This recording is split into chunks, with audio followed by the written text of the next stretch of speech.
Rugby League is back. Drum roll, please. You're a true Warriors fan. I have no recollection of that hot take. We don't all have to agree. It's good to be back. It's just a really boring thing. Oh, partner. Start winning some games. I think there'll be a lot of changes to the team. I've got them making the 8 for mine. Let's go.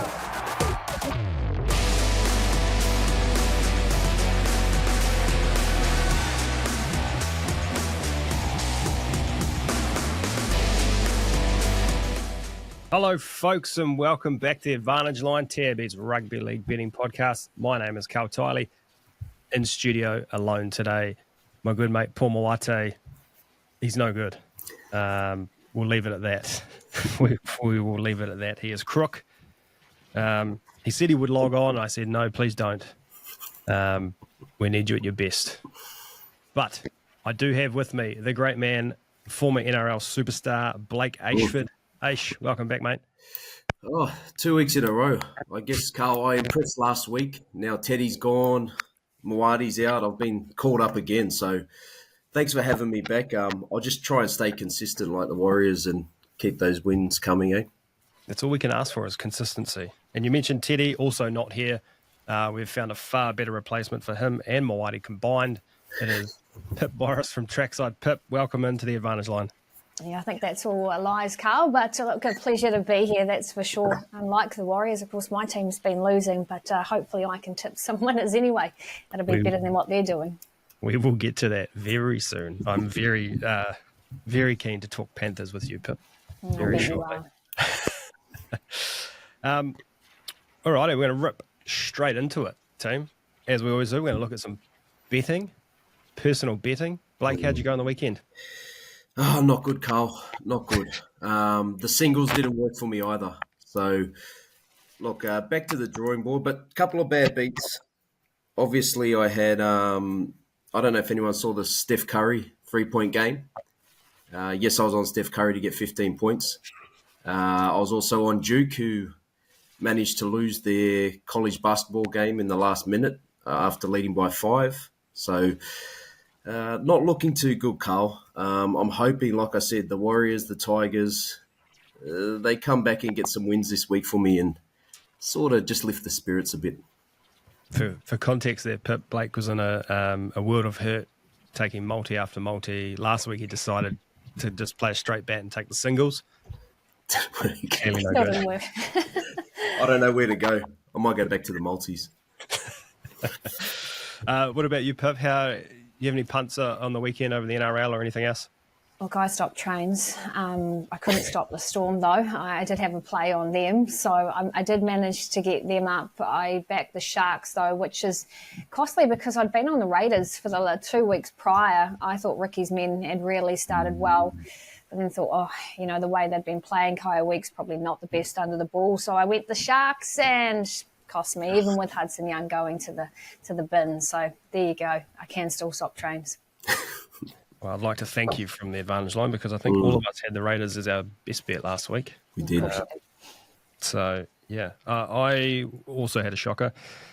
In terms of NRL, I had one leg of 3 in the Raiders-Sharks game, in the same game multi, and that was the Raiders winning. Latrell to score a try. He got over the line. No good. Broncos 13 plus into Titans 1-12. Titans, I was nervous betting the Titans as favourites. I said I'd never back the Dolphins again until they proved to me that they could do it. They've proved to me they can do it. And then possibly the sickest beat, I had a multi into a same game multi. Some real Blake Ayshford areas here. Yeah, real loose. Jason Saab score a try against Melbourne. Got that. And then I had 2 try scorers in the Bulldogs game. They won 20-0. I had Josh Curran at $3.20 or 30 something. Into Marcelo Montoya, a winger who should be scoring tries, did not score a try. Shut up.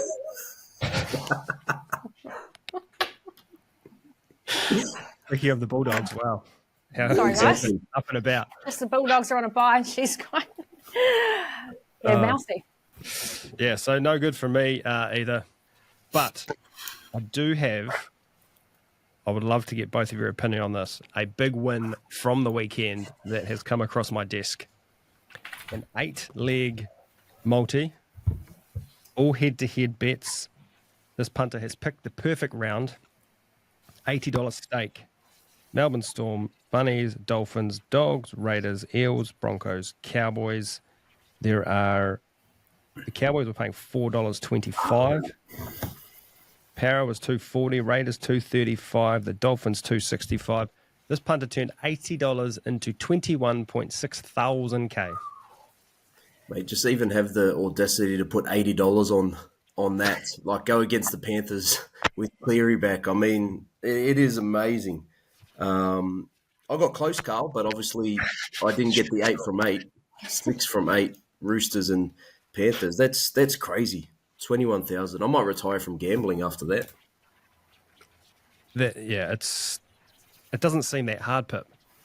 It doesn't seem that hard, but that's what I mean. I put $1 on something, it can be 6 in a row and it'll go down the bin. So it is hard. Well done to them. And I mean, how many people were tipping against the Panthers, against the Cowboys, who had been shocking? So, yeah, well done to them. Even the Eels, head-to-head, Yeah, the Dragons beat the Storm and then the Eels come out and do that. Yeah. It's truly mind-boggling. Well, I know what I'll be doing this week. I'll be trying to back every winner and putting $8 on it. 30 seconds ago, you said you're going to retire from gambling. Yeah, if I won that. Back already. Alrighty. I've got, from the great man Mawadi, he has delivered the podcast bets from last week. There's only 2 of us, Blake, here that were on the show last week. Yep. And there was only 2 of us last week that made a profit. That was you and I. Beauty. Consistency. Consistency. Blake, you were up $17.50 for the weekend. Huge. You had your best bet, the Raiders head-to-head get up. That was it. All other 3 bets lost.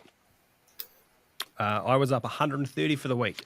Nice. I think that's my biggest win. So I'm now up 144.75. Where does that put you? Just behind the leader? No longer last. Yeah. Paul is now last. Paul and Teddy both had their best bets get up, which was Raiders plus and Eels plus. They did, however, lose $5 over the weekend, so not bad. And then Surly gave it all back last week. Everyone, though, in the positives. Absolutely flying as a podcast. You are, where is it? You're up $800 for the weekend, for the season, sorry. As I said, I'm up 144. Teddy is up 500. Surly's up 350, and Paul is up $85. I just don't know where that 800's sitting, because it's definitely not in my tab account or my bank account. So I should start following my own tips, I think. You should. Yeah. You've got a real good chance this week to come in and jump straight onto overtake myself and Paul if you play it right. I can beat $1. I'll be happy. Okay, let's go to the good, the bad, and the ugly. We like to look at a good, a bad, and ugly from the weekend. Blake, I'll start with you. Give me your good. My good was probably the first 4 games of the round. I think we had the Sharks winning in the last minute. We had the Cowboys obviously holding on, and the Panthers could have tied the game, I think, with that draw and pass from McLean. I think you find the Raiders won in the last minute. Sorry? The Raiders won in the last minute. Did I not say the Raiders won in the last minute? You said the Sharks. Well, the Raiders won in the last minute. The Cowboys holding on. You had Latrell Mitchell's pass to seal that win. And then obviously the Parramatta Golden Point. After that, it was all downhill with some blowouts. But the first 4 games kept you right into it right until the last minute. So I loved it. That was the good for me. Nice, a lot of good. What about you, Pip? Mine's actually the Parramatta Eels Dragons game, particularly Zach Lomax being back on the wing. We saw how good he was there at the Dragons. I really feel like that's his place. And then he goes and does the drop kick, and just so quick too, hardly even looked at it, flicks it over, wins against his old team, kicks it into predominantly the Dragons fans as well. So I just thought that was a massive highlight. And the fact that you had both times when Gutho would get the ball, you've got, of course, the Eels booing, and then when Zach gets the ball, you've got all the Dragons fans booing. I thought it was a cracking game and fantastic for the Eels to get their first win. I like the Eels, the Dragons fans doing the Gutherino in the crowd. Very, very good there. I've got two, and I'm going to let it play because this is my segment. So, first one, an animated Ricky Stewart on the sidelines when the Raiders scored that try. He was like a kid in a candy shop. Like, mum and dad have just given him the green light for McDonald's for dinner, and he was up and about. And I love to see that. He's a very polarizing character, but when he gets animated on the sidelines, or any coach getting animated, I love that. I thought that was brilliant. And then the other one, Adam Reynolds' chip and chase. Yeah. It's a lost art in the game. It was exceptional. And then Reece Walsh tried to chip and chase later in the game. Was probably, I reckon he was odds on to recover that had it not been for the professional foul. So bring back the chip and chase. That's what I want. More of them, please. Blake, did you ever try chip and chase in your career? Yeah, when I was stuck with the ball on the last tackle, and it obviously playing in the centres, it did end up over the sideline. So not successful, 0 from 1. But yeah, at least I gave it a go, Carl? Yeah, sure. Yeah. What about the bad? Mine was probably the grand final prediction. I've got Manly versus the Storm, so it was almost over. We know 50 points you get scored on you. I don't think you really make the grand final, and you're no chance of winning it. But I thought it would be closer. They're the two I have playing in the grand final this year, and doesn't look good for me this far out. So that's my bad. It's a shock. None of our predictions from the preseason look good this far out. Pip, what did you find bad? Well, no shock from me. Penrith, 4 losses in a row, and Casey McLean. I mean, young player, obviously still has a bit to learn, probably should have passed it. If they passed it, probably won. I'm sitting here being definitely humbled about what I thought would happen this season. I thought we'd still continue on despite losing Fisher Harris and that. I've now realised it's a big loss him in the way. Is that you waving the white flag? No, not yet. It's We'll early. be back. But yeah, I still think they'll be all right. But it was very hard sitting there on the couch for the 4th week in a row watching that. And then, Casey, just not to pass that ball, that was an ouch. What's all right? Are we like top 8, top 4? I think if they make top 8, and the main thing is Cleary has to stay fit, and that's a lot of pressure on him. But if we don't have that main spine, if we don't have Dylan, we don't have Cleary and Yoel, we're screwed, but mainly Cleary. I think with time, obviously Jack Cole or Blaze Talangi, depending on who Cleary puts with Nathan, they need that time to work those combinations. So I think if they can make the 8, they'll be okay. Some of those games have been very tight, and you need to remember that. But it's the defence for me. They've got big work on that defence. I had a note, and while we're on it, I had a note that when we get to that game later on, but I was looking at the defence. Where is it? They have the 4th worst defence in the competition. And that's looking at all teams that have played 5 games. And they were 1 and 2 last season. Yeah. Not good. Not good.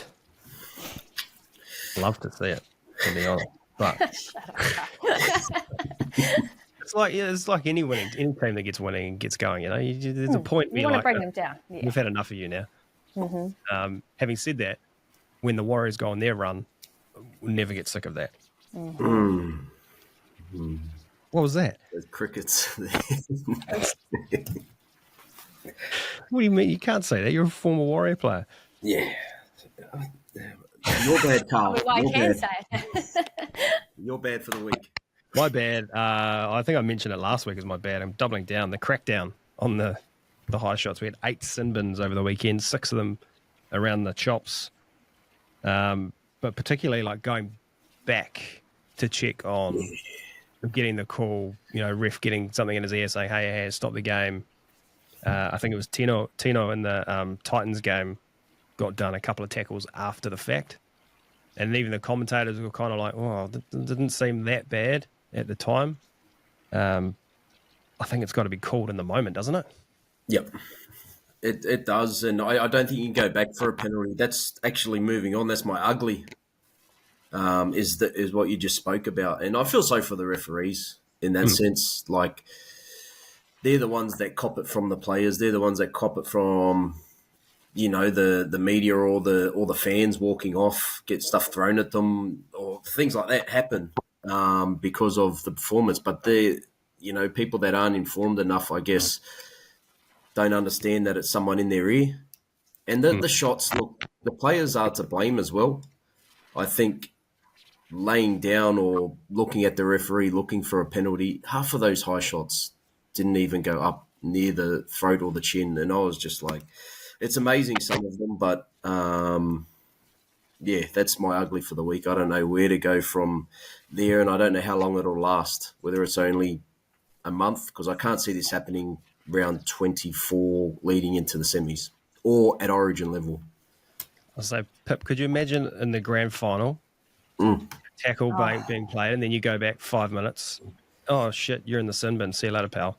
Yeah, it just shouldn't be happening. It's funny because that was my ugly as well. Like, Ashley Klein being in that bunker on the Thursday, and I feel like he sets the tone for what the rest of the refs have to do going forward, whether or not he's Ainsley's top man that does what he's told because he is the number one ref at the moment. But you just go to that Hudson Young moment, and could you imagine the aftermath with Ricky if they had lost that game? Because you play on, again, you go back. They stop the game, they go back. Todd Smith doesn't say anything. The guy on the touchy doesn't say anything. You roll on, the player gets up. He doesn't even, Cam McInnes is, so tough anyway, but he doesn't lie down. He gets up and keeps playing, and then you get 10 in the bin. He goes on to get a fine, so clearly it wasn't worth it. And the other one's Reece Robson. 50 tackles a game generally. Again, lucky the Cowboys didn't lose that game. He shouldn't have been sin bin for that. So I agree, that's my ugly. They cracked down because there's, Luai should have gone the week prior, and it shows he did get suspended, but then they just go too far.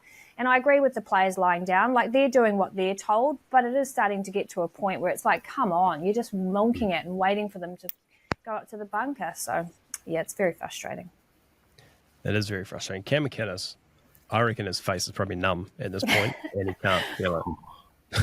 He's a beast. My ugly is a glorious ugly.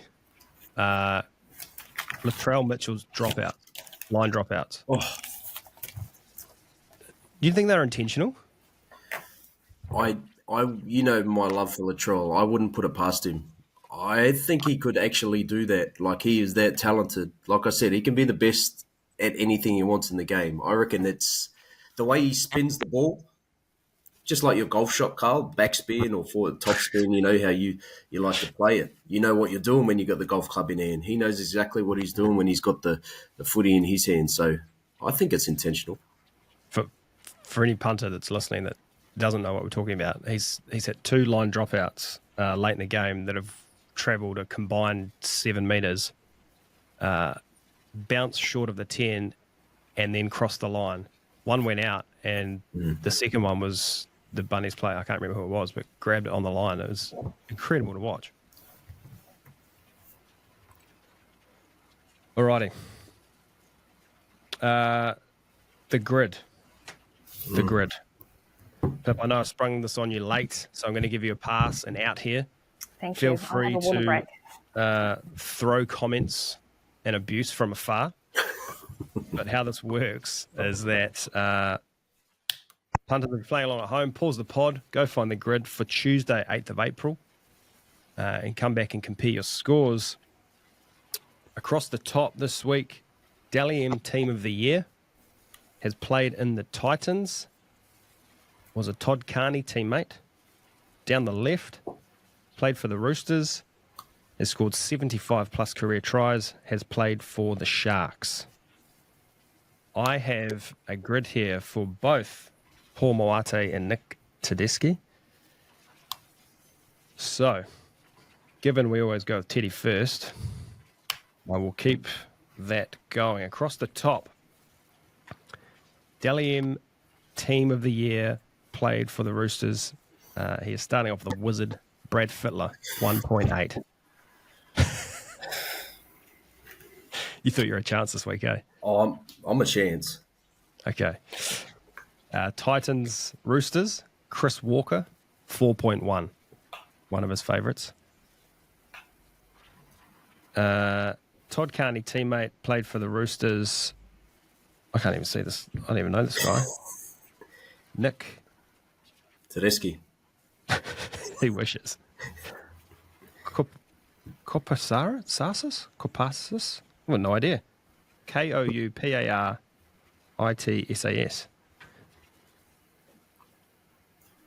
It's another one he's made up.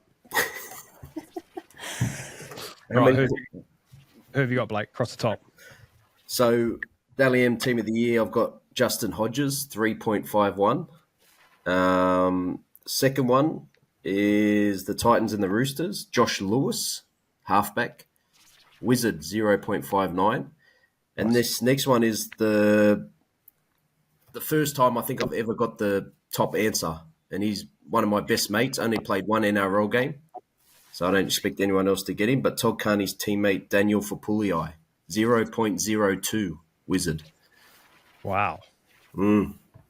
Cheat code. Wow. That is good.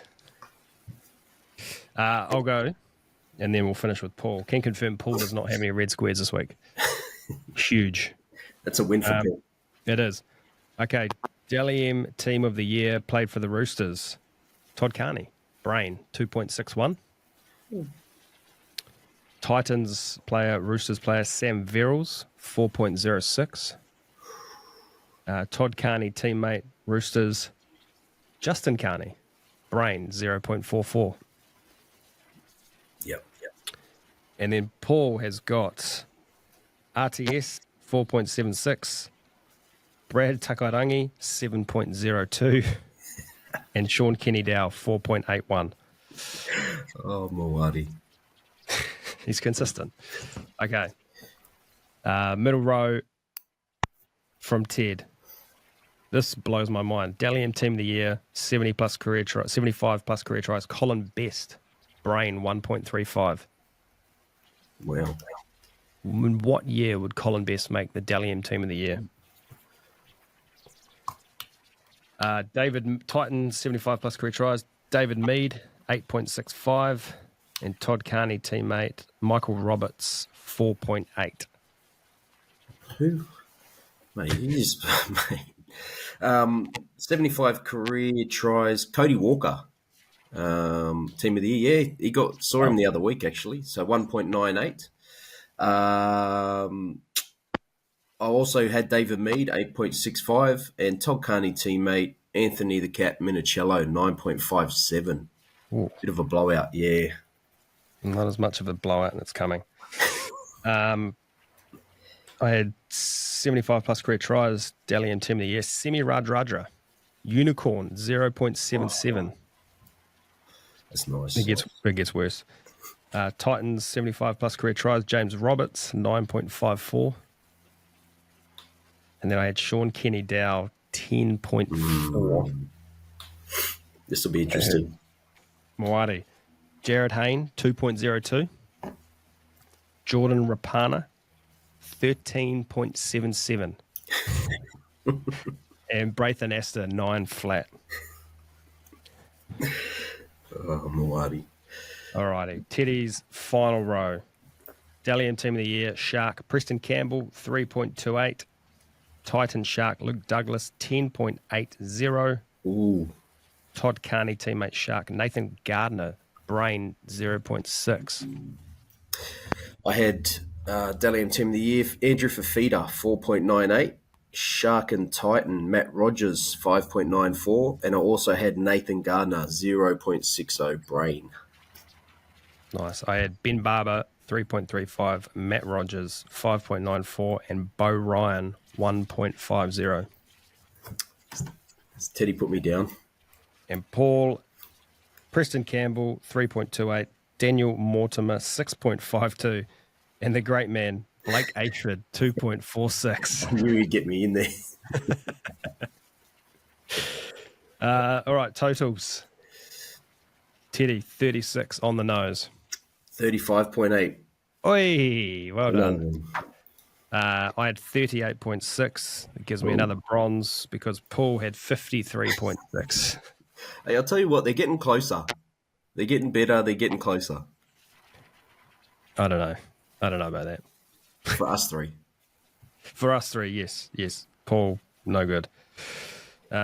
Pip, I truly think that if you had have done the grid, you would have beaten Paul. It's truly astonishing that he didn't get a red square. I can't believe he didn't get one. Paul, I mean, I can rib him because he's not here, so I'll take that, Paul. Yeah, he gets ribbed even when he is here, so that's fine too.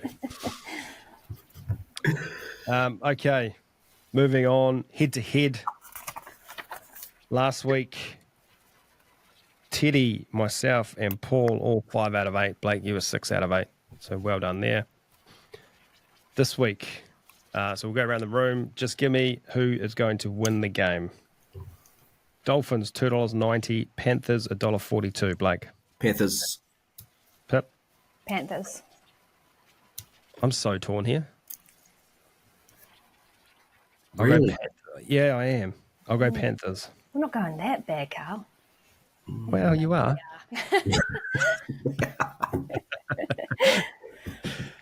Dragons $1.60. Titans $2.35. Titans. Dragons. Broncos $1.18. Roosters $5. Broncos. Broncos. Sharks $1.48. Sea Eagles $2.65. Manly in Perth. Manly. Yeah, no, I'm going the other way. Yeah, I've got Sharks too. Rabbitohs $2.10. Cowboys $1.75. Blake. Oh, Latrell at 6. Come on, Latrell. Rabbits. Yep. Cowboys. Rabbits for me. Eels $2.60. Raiders $1.50. Raiders. Storm $1.15.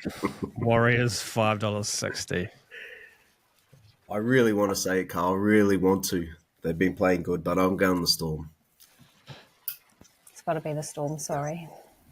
I don't want to play this game. I got Warriors. Warriors are going to win. Jeez, this will be good content after they get the win. Knights $1.65. Tigers $2.25. Tigers. Yes. Tigers. Yeah. Oh, yeah, the Tigers. Knights are shit. They're rubbish. Okay, we've got 4 games here we're going to look at in depth. First one, Thursday night. Dolphins, $2.90. The Panthers, $1.42. Are we in a parallel universe? This is 14th versus 15th on the ladder, Pip. Absolutely wild. Tom Gilbert back for the Dolphins. Dylan Edwards, Scott Sorensen back for the Panthers. Blaze Talangi into the halves. Mitch Kenny out. What is happening with the Panthers, Pip? Yeah, that's the problem too. We get one back, Dylan Edwards, but now we lose Mitch Kenny, and he's actually really underrated. Boy, he can move them around that field. So, I mean, Somerson's all right, but I am a little bit worried. Jack Cole too, I actually thought was really starting to work into his game. When you go back to when him and Blaze played together, I thought Jack probably stood out more. So I think Blaze needs to shine a bit more, but Cleary might help him. It's tricky. I mean, we need the defence. We need Sorensen back, and Dylan Edwards, I think he's the big inclusion, right? Like his last line of defence is so massive, and that's what we've really been missing. So getting him back is a real key, but we're still losing players like even Ta'o, who's a massively defensive player. So it's going to be close. I think we'll win, but I think it'll be so close, particularly getting Gilbert in that back for the Dolphins. And they finally got their spine working last week. That was the first time that spine really connected. So a lot of pressure on Cleary to try and steer those young guys around, and still combinations aren't the same every week. The line, Blake, is 7.5. The total 48.5. Did the Dolphins show you enough last week? Or is the inclusion of Edwards? Yeah, it's more the inclusion of Talangi for me. Yep. Because to Pip's point, I think Cole was good when he was with Talangi because he got to be that 7. So he got to be the one controlling everything. Whereas when he's playing a 6, I think if you look back to Jerome Luai, he's going to run the ball more. He's just got more off the cuff. I think Blaise Talangi does. And I don't know whether this is like that Wayne Bennett power move where last year he put Isaiah Katoa, who had been playing 7, was going to start 7, left him off for the first 2 weeks, then brought him back, and we've seen where that kid's gone to. I'm excited by the Blaise Talangi move, plus obviously Edwards is back. That big 3 of Edwards, Yo, and Cleary together. I think they'll cover the line, the Panthers. Look, if the Dolphins are playing someone a bit down who didn't have these players in, I would have liked the Dolphins. I like them on the fast track, and they are starting to get some confidence in that spine. The hammer started to show up last week, and Herbie Farworth's going to carry the ball 20 times in this game. So it will be a tough match, but I just think the Panthers will finally figure it out in the sense with Talangi will have a simple job to run the ball and play minimal ball playing. I think with him running it, it'll open up everything, and I think the Panthers could run away with it in this game. I think the opposite. I think Edwards back is huge, and he will probably solve some of their defensive issues, like you said, Pip. Particularly probably the voice at the back, telling everyone where to go. But Mitch Kenny out is a big loss. And for Talangi to be able to go forward, they've got to be going forward to start with. And Kenny does a lot of that, like you said, Pip, directing the traffic around the field. So I don't know. I've been on and off the Dolphins every week. I said I wouldn't come back until they showed me something. I feel like they showed me something last week. It was the Titans, but the hammer was, he looked happy. He was back. Their backline's firing. Jermaine Asako looks good on the wing. I don't know. I feel like this could be the start of a wee run for the Dolphins here. Not sure they'll get the win, but I like the 7.5. I think they will keep this quite tight. The Dolphins will. So yeah, that's where I am leaning, is the plus 7.5. Maybe a little something on the Dolphins outright at 290. Just to have a little bit of fun. I think with Tom Gilbert back as well, that will be the side the Panthers attack. He's usually in the middle of the field with a lot of people around him, and he gets through a ton of work. But out on the edge, I'm just a bit worried about him laterally. I know he's going to work, but I think that might be a little target area for the Panthers. Okay, we will find out in a couple of days. Next one, Broncos at $1.18, Roosters $5. Brendan Piakura suspended for 2 matches. Jaden Hunt into the starting side. Big bag Marty Tapau on the bench. Honestly, I thought Marty Tapau retired. Didn't even know he was still playing. Chad Townsend dropped from the Roosters. Victor Radley is back. What are your initial thoughts here, Pip? That's a tricky one because you've also got... Oh gosh, I've just forgotten his name for a second there. The halfback, the best there is out there. With his injury, like last week when he went off with his knee, if they lose him, I think it brings the Roosters really back into this game. And Reece Walsh, for me, is just all over the place at the moment, and he's just giving away errors all the time. And I think that will bring the Roosters into the game. I think the Broncos have enough firepower there, particularly defensively, to hold out the Roosters, but I don't see it being a real blowout like we got last week. The Roosters have a lot of really key defensive players. They've got really good attacking players too. Tedesco's coming back well. Where the Roosters are let down, I think, is in their halves pairing, obviously. Again, they haven't got their key halves to run them around the field, and we know how important that is. But again, if the Broncos end up losing Adam, then it really does bring that game back. And that's the query, isn't it? Because he did go off, he was on the bike, he's not 100%. So I do think the Broncos can win this. I think they'll come back from Payne Haas probably wasn't at his best last week either. I think you'll see him improve this week. I think the Broncos get it done, but I think it'll actually be a closer game than people are actually picking at the moment. I think the line is 17.5 or something ridiculous like that. Yeah, I can't see it being that. With that said, the average winning margin by either team in the last 10 between these two is 23.6. Blowout central.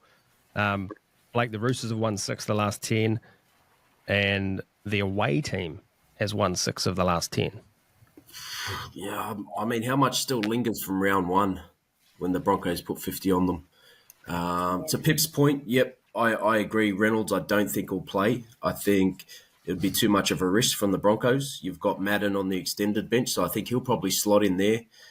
Nwanga Nitawasi will probably find himself. There was rumours Dom Young might be out or not out, dropped this week. So he's in that extended bench where I think there'll be some movements along the back line. So the Roosters' back line should match the Broncos. I just think it's through the middle, and like Pip said, the halves. I do love that name, though, Hugo Savala. Oh, it's got a ring to it. It's like Hugo Savala through the middle, offload the bar. Like, I don't know. I just would love for him to have a big game for the Roosters and cement that spot, but I just can't see it happening. I think the Broncos do win this one, but I don't think it's like round 1. I don't think it's a 50-point affair. I think it's a lot closer. And to Pip's point, I think Walsh is still trying to find his way in this offense. I know Madge has come in. The last couple of years, they've had the freedom just to go out and throw the ball around, and it seems like they are a bit more structured this year. They're playing through their forwards a lot more. And I think Reece Walsh, he did play okay last week. And there's something to be said as someone who makes mistakes but just keeps going back to it. And I love that. It's like a champion. So he's going to, I think, continue to do so. And I think he'll just get better week by week. So it could be scary if he does put it all together this week. But I think it is going to be a lot closer than expected. You would have loved watching me play. Plenty of mistakes. Kept going back. Yeah. But just still mistakes or? Oh, yeah. No. Plenty of mistakes. If Adam Reynolds is out, like, not a bad, Ben Hunt probably slots straight into 7. Yep. Not a bad bloke to have as a backup 7. Yeah. Goes okay. I've got this. I struggle to pick the Roosters, but I've just got this funny feeling. I could see them winning this week. They've only won one of 5. Like, they've got too good a team and too good a coach. It's like the Eels and the Cowboys. Like, they're going to win a game eventually. Yeah. And this is as good a game as any to get it done and really upset the apple cart. I mean, that would be one of the biggest. Sorry, that would be one of the biggest upsets, wouldn't it? Like, they couldn't beat a team last week who lost their halves for 40 plus minutes and were down to 14. So that would be huge. It would be. But I think you go back to the Broncos in the first half last week, and, the Tigers actually stuck in there with them quite well in that first half. And I think that Jesse Arthur's try really shifted the momentum, and then they just didn't get the possession, the Tigers. Where I think if the Roosters can keep a bit of that possession as well, it won't blow out like we saw in that second game. And they are a different team again from the Tigers. So it could be that one game where there is that upset. Yeah, can't do it confidently, but $5, you got just something a little bit. Maybe just $8. Was that what we were talking about before, Blake? $8 bet. $8 bet. $8 singles.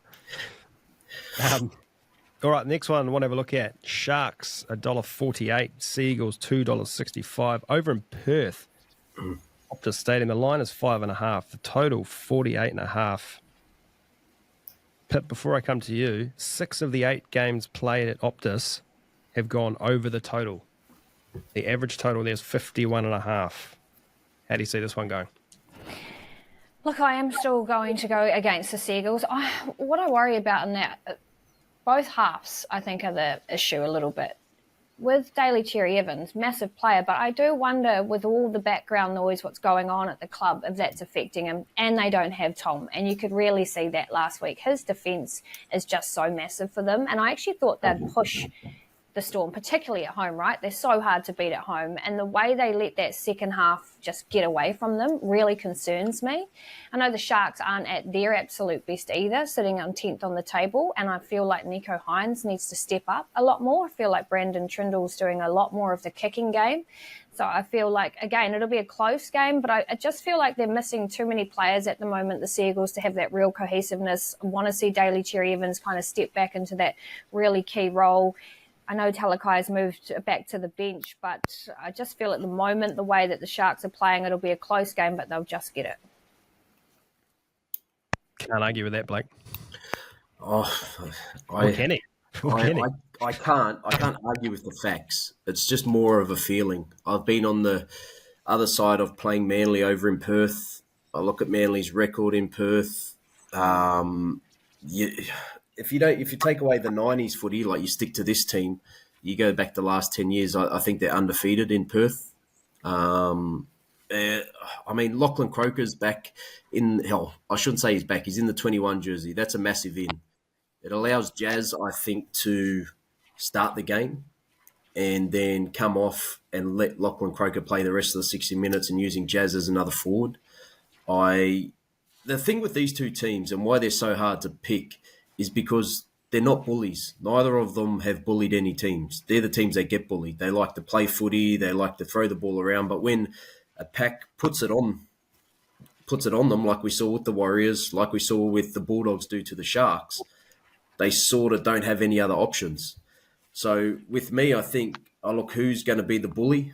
And I don't know. I think Manly have the opportunity of just playing. They're just a better footy side in the sense that their DNA, they know what they're doing. They love to throw the ball a lot more and have more success than the Sharks do at that. So I'm just going to stick with Manly here. And I think, like you're saying, it could come down to a field goal. And Daly has kicked a couple over in Perth. Not with his right foot either, with his left. Stuck in the brain. Scar tissue. Yeah. Goes deep. You mentioned the bullies. There's a guy on the Manly team, Olakawatu. Yeah. Ruled out of stone. Turn him into a bully. Well, exactly. And I think both edges, you've got Olakawatu up against, I'm not sure, is Wilton back or is it Burns again? Teague Wilton is back, so yeah. He's got that chance. But then you look at the other side, Briton Nikora against Ben Trbojevic, who's been not the best defensively. And Nikora is a scoring machine at the moment. So I think both Nikora and Olakawatu will have joy on their edges. But I think those middles, like who starts that game strong, will determine a lot of it. Yeah, okay. I don't really have a read here. A bit like you last week with the Roosters Rabbits, could chop and change 4 or 5 times between now and kickoff. Yep. For anyone playing at home, you were wrong on that game. Was I? You picked the Roosters on the pod. Yeah, I did. And I chopped and changed and ended up back at the Roosters. So, yeah, that's how good it was. Okay, the last game we're going to talk about before we get to some punting. Melbourne Storm, $1.15. The New Zealand Warriors, $5.60 head-to-head. Storm have won 16 straight against the Warriors. There was a small period there where the Warriors were the Storm's bogey team. That is no longer. The last time the Warriors won, the 12th of July, 2015. It was 28-14 at Mount Smart. I think, was that the Nathan Friend backflip? I believe so. The last time the Warriors won in Melbourne, Anzac Day 2014. Did you play that game, Blake? No, I did not play. I never beat the Storm when I was at the Warriors. I was part of that 16. That's tough. Yeah. Storm have named the same team from last week. Rocco Berry, big in for the Warriors at centre this week. Adam Pompey moves to the wing. Ed Cossey is out. What's going to happen here, Pip? Sorry, Carl, but I just can't see those statistics changing. And Amy Park, too. I mean, you just look at their record at Amy Park, let alone against the Warriors, about every team. And that one man's back, and his name's Jerome Hughes. And you just saw what he did last week. So he good. is just such a player, right? Like, so good. One of the best halfbacks by far in the game. He comes out against Manly, runs them around the field, where the week prior they were beaten by the Dragons because they didn't have him. They're at home. Ryan Pappenhausen's getting back to his best as well. I do feel like Rocco Berry's a massive inclusion. He's a great player for the Warriors. But I just don't see how they turn it around. Fish is great. You know, our defence is good in the middle. They're going to have to be really good at trying to run the ball around the Storm. But I just can't see it, guys. I'm sorry. I just feel like once he's come back, they've pretty much got their full team there. They're going to be very, very hard to beat. Blake? Oh, mate, I had all these things written down, like trying to. Come on. We talked about this before Pip came here. This is your time to cook. Go. Okay, I can't. But Pip's just swayed me. Like I was like, okay, I'm ready to sort of back them. Okay, we'll go through them anyway. The last time the Warriors beat the Storm at Amy Park, the Storm beat Manly the week before. The last time they did do this, Ashley Klein was one of the referees. He hasn't been a referee at Amy Park with the Warriors versus the Storm since this week, until this weekend. That's another plus. Carl, your other one was, I believe they haven't lost the Warriors this year in the Southern Hemisphere. That's where we're getting to. This is where we're getting to. Exactly where we're getting to. This is what's swaying me. And then I just listened to Pip and, I can't see it, mate. But look, if I'm trying to find things on the punting side, I think 16.5 for the Warriors is massive. I don't think they lose by that much. It is a bit disrespectful with the way they're playing. And you go to last year, it took... Was Xavier Coach try of the year? I think it might have got try of the year last year, that one where he jumped over the top and scored, and that was the difference. That won them the game. So the Warriors could have won it last year. But if I look to the Warriors team, the bench suggests a heavy rotation through the middle so that they're just continually rolling those boys and just staying fit. So if there's no injuries to the outside backs, those middle forwards, I think, will do their best to contain the Storm through that middle third of the field. And then let's just hope our backs can do the job, because at the moment they've been outstanding. And I'd love to see Leotoa get his hand on the ball a bit more.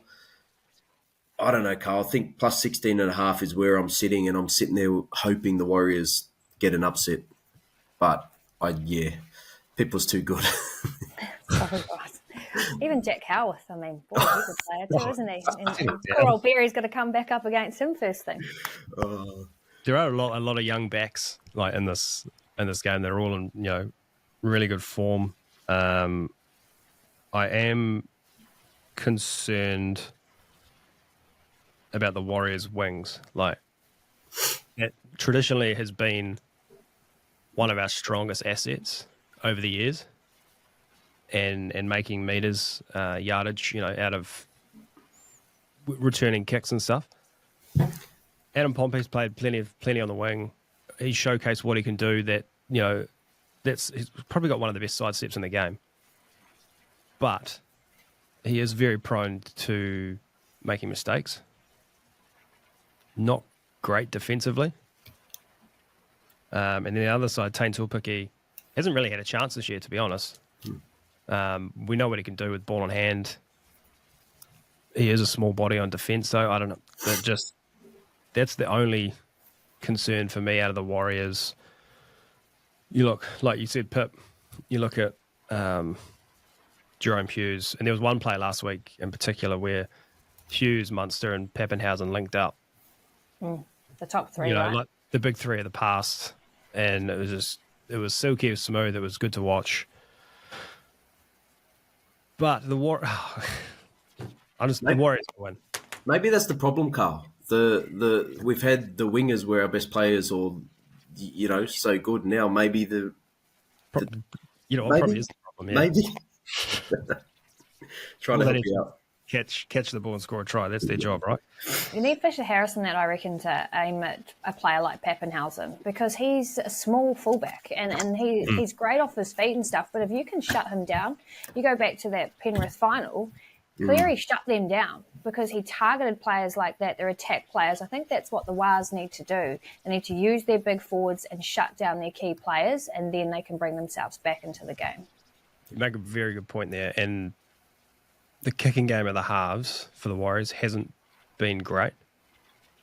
If they can get that going and we can get, just put the ball 5 or 10 metres higher in the air and we get that good kick chase. Rocco Berry's probably one of the best kick chase players in the game. Like you say, if we can put the pressure on those back three, keep them down in their own end, then I like it. I don't want to speak for Webby, but maybe they have been eyeing this game.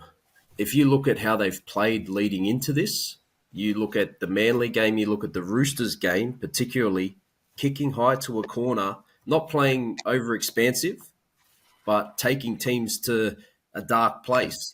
You're going to have to go to a dark place to beat the Storm. So it might be exactly as you two are saying, kick to the corner and just go. And Webby might have been drilling them for this. This might be perfect test for the Warriors. No, I'm swinging. I'm around. Let's go. Swing.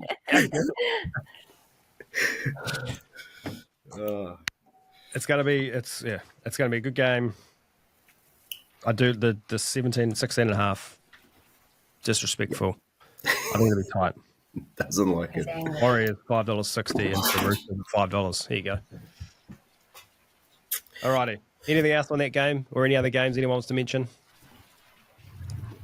No. Let's do some punting. I have with me Nick Tedeschi's bets for the week, so I'll start with him. His best bet, $50 on the Dolphins plus 7.5, but at $1.90. Ouch.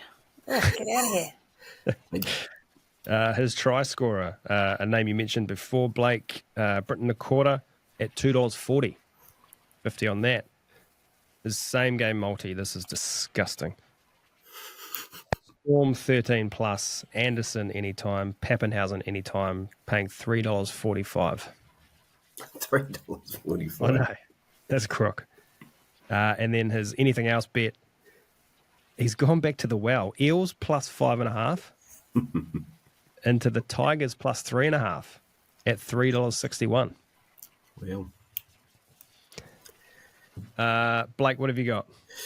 my best bet's the Bunnies this week, $2.10. I did have the Tigers. I crossed it out and put the Bunnies, so I don't know. That might come back to hurt me. My try scorer, this doesn't lean into something you'll be happy about, Carl, but the last three matches, a Storm fullback has scored a double. Happy 2 tries this weekend, $3.60. I'll be going for. 2 tries just to Peppy. Same game multi. Are you saying a Storm fullback versus the Warriors? Yes. Last games. At Amy, yep. Just at Amy Park, the last 3. It's in my fantasy team, so that would be okay, but he just needs 2 tries. No more tries need to be scored. Same game multi, the Tigers game. I have Tigers 1-12, Greg Marju and Taruva both to cross at $10.53. And my last other bet, I have Manly and the Tigers plus 10.5, Roosters and the Warriors plus 18.5, $6.71. Larry, I like it.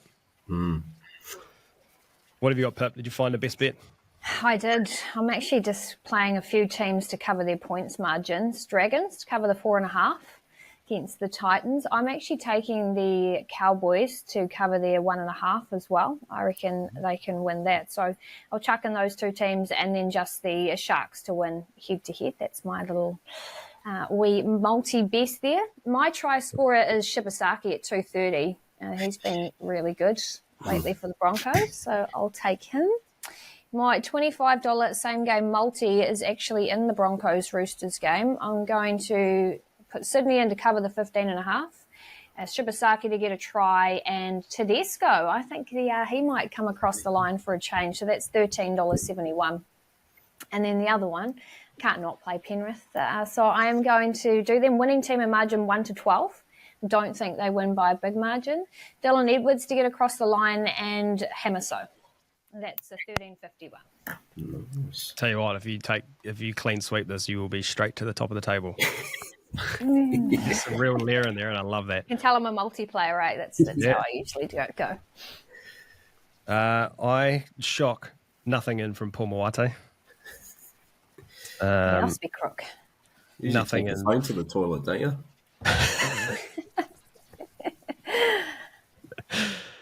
Nothing from Ben Searle. This is absolutely appalling, but I've got my own here.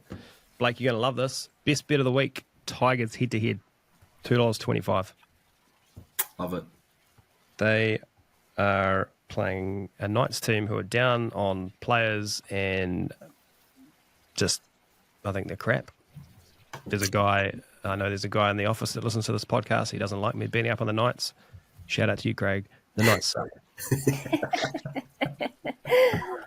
My try scorer, despite saying I feel like the Roosters could win against the Broncos, if it is the other way in an absolute blowout, I've gone Jesse Arthur's 2+ tries at $2.40.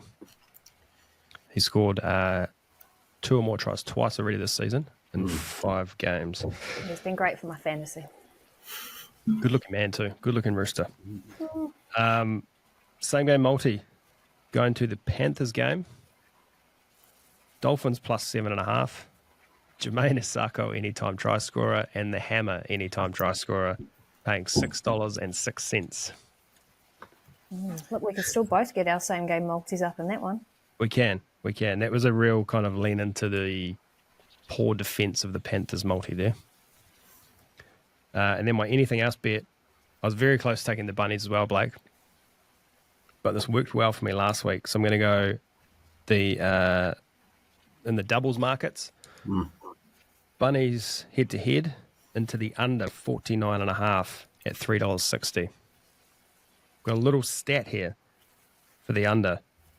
The average total in the last 10 between the bunnies and cows, 45. In the last 23 dating back to 2009, 42. Yeah. So I'm playing the numbers there. That is everything betting wise. Anyone got any other little grenades or anything they want to lob before we wrap this thing up? Nothing from me, mate. Just I think the Storm, if you can get them now, get on them to win the comp, and that'll be about it. You're all over the show, Mel. I'll go the doggies the way they're playing. Their defence, Cameron Ciraldo. I'll be backing him to win. I'll back them to win the comp based on what they did last season. No, I think Crichton will put a knife in my heart and go win another comp with another team. Pip, thank you very much for joining us today. Yeah, it's been a pleasure. It's been fun. We'll absolutely have to get you back during the season. Paul Moate on thin ice. Yeah, Blake, get well soon, Paul. Get well soon. Blake, thank you. Professional as always. Thanks, Skipper. Hopefully done enough once again to get the call back. I'm sure you have. And to all the fans and punters out. No fans. I mean, just punters. Thanks for listening. We'll be back next week to do it all again.